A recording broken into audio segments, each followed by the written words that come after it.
The pedophile profile, a mirror to their enforcers. What defines a predator? They do not challenge the strong. They hunt the vulnerable. And what have these cowards done? They send groups after one person.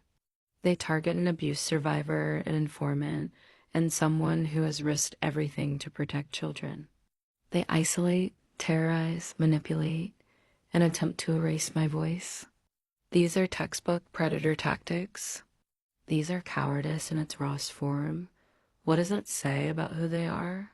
What does that say about who stands with them? Because there is no neutral stance here. If you are watching and doing nothing, then you are endorsing their crimes.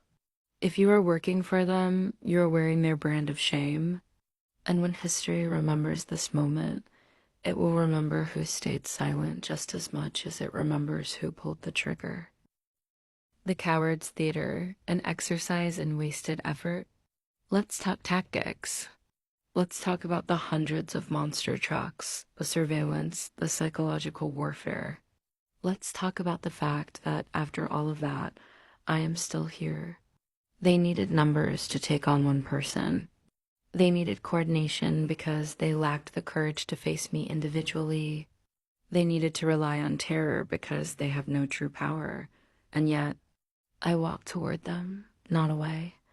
I stare them down while they scramble. I speak truth while they hide behind machines, bureaucracy, and weapons. What does that say about them? What does that say about who really holds the power here?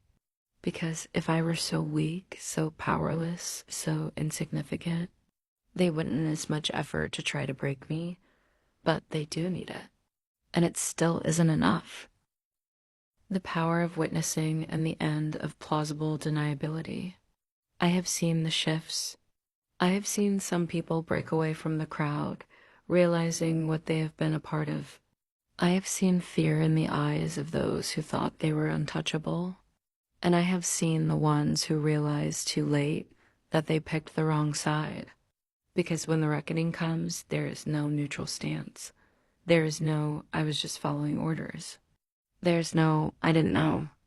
If Germany can hold civilians accountable for allowing genocide, if international courts can prosecute bystanders as much as perpetrators, then what do you think happens to those who have witnessed and done nothing? They too carry the weight of those crimes. They too are accessories to mass murder.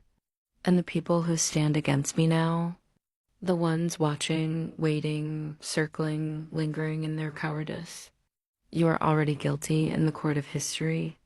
The real question, who do you want to be remembered as?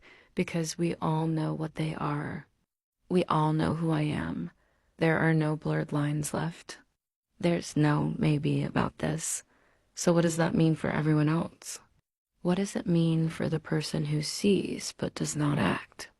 Because history does not forget cowards. It does not forgive accomplices. And it does not allow silence to be an excuse.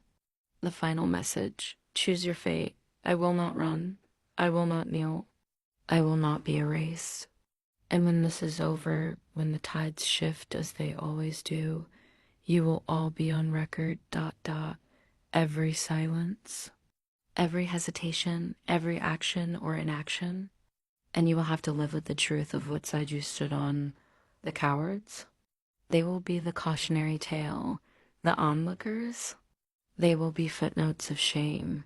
And the ones who dare to stand against this machine, they will be the only ones who get to say they still have a soul.